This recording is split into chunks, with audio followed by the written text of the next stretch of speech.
Ya, providensia Allah sering bekerja di balik proses, saudara. Saudara, eh, kadang kita mungkin pernah mengalami, saya pernah, saudara, kita bertanya kenapa Tuhan diam. Mungkin setiap kita pernah merasakan silent, dan seakan-akan Tuhan juga diam, saudara. Nah, kita tidak mendengar suaranya Tuhan, tidak melihat ada tanda mujizat yang nyata, dan seolah kita berpikir Tuhan membiarkan kita berjalan sendiri.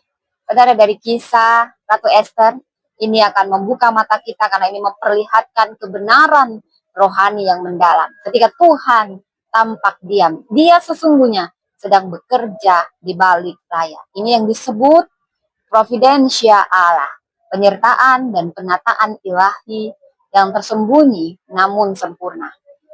Providensia Allah, apa sih maksudnya providensia? Ini berasal dari bahasa Latin providensia.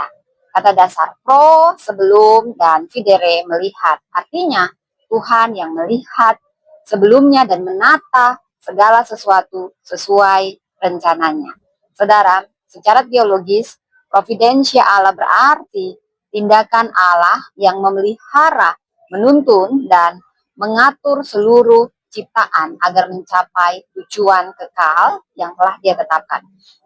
Allah bukan hanya mengetahui masa depan, tetapi dia menyusun langkah-langkah kecil menuju rencananya yang besar. Saudara, bahkan lewat keputusan manusia yang tampaknya biasa, saudara, tampaknya biasa bagi kita, tapi atau bahkan kita pikir ini salah, ini sudah salah. Saya mau katakan, segala sesuatu turut bekerja, mendatangkan kebaikan bagi mereka. Ini bagi mereka yang mengasihi Allah ya saudara. Roma 8 ayat 28. Hati raja seperti batang air di tangan Tuhan. Dialirkannya kemana ia kendaki. Amsal 21 ayat 1. Providensia Allah dalam kisah Esther. Meskipun nama Allah tidak disebut satu kali pun dalam kitab Esther, jejak tangannya tampak jelas di setiap bab, saudara. Mari kita lihat bagaimana providensia Allah bekerja diam-diam namun pasti. Dalam penempatan, Esther seorang yatim piatu dari kaum minoritas Yahudi, dibesarkan di tanah pembuangan. Tidak ada yang istimewa sebenarnya, tidak ada koneksi kerajaan, namun justru disitulah Allah menempatkan dia di posisi strategis istana Persia. Ia menyiapkan ratu di tengah istana musuh, bahkan sebelum ancaman muncul, saudara. Dibilang di Esther 2 ayat 17, maka Esther dikasihi oleh raja dan lebih daripada semua perempuan lain. Dan ia dikaruniai kasih sayang dan kemurahan di hadapannya, saudara. Di sini ada providensi Allah dalam penempatan. Providensi Allah juga akan kita lihat.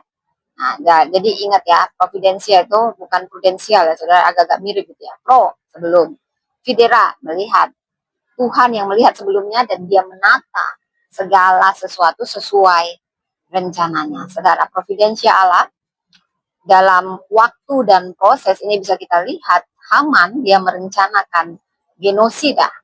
Geno itu apa? Genosida bukan pestisida ya saudara ya, genosida. Ini untuk memusnahkan bangsa Yahudi. Tetapi Allah sudah menempatkan Esther sebelumnya ketika waktunya tiba, kairos ilahi terjadi.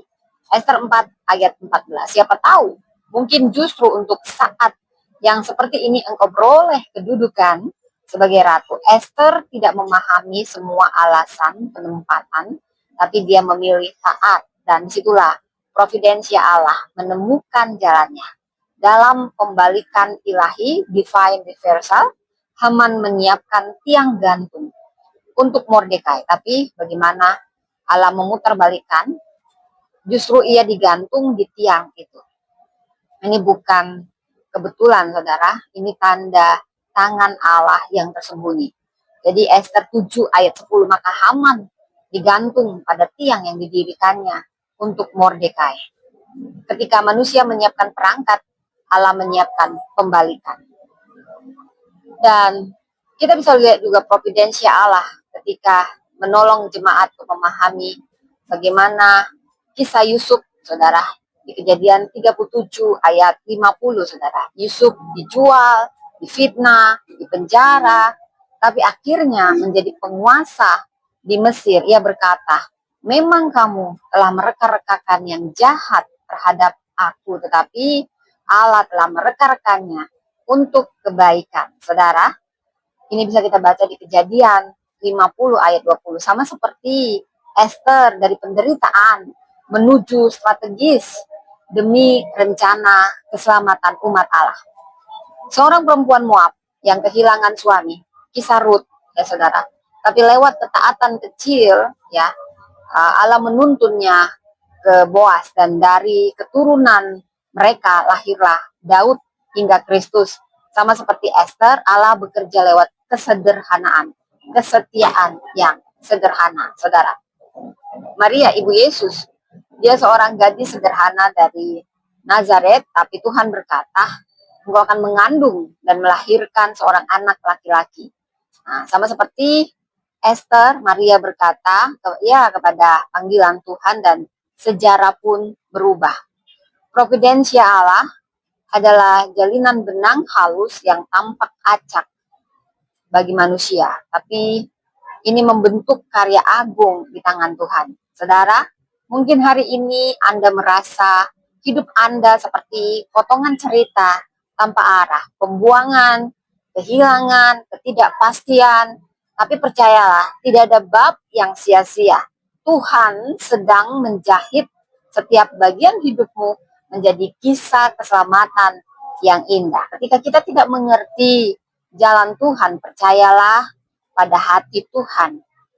Mazmur 37 ayat 23 sampai 24 berkata, langkah orang yang benar ditetapkan oleh Tuhan. Apabila ia berkenan akan perjalanannya, apabila ia jatuh, tidaklah sampai tergeletak, sebab Tuhan menopang tangannya. Saudara, mungkin saat ini Allah tampak diam, tapi sebenarnya dia bekerja di balik layar. Providensia, sebelum Pidera melihat Allah sudah ada di masa depan kita. Dalam kisah Esther kita belajar tentang penempatan waktu dan pembalikan. Dan kita bisa melihat kisah yang sama yang Allah lakukan juga dalam hidup Yusuf, Ruth, dan Maria. Karena itu penting kita tetap percaya bahwa Tuhan sedang menenun cerita kita masing-masing. Tuhan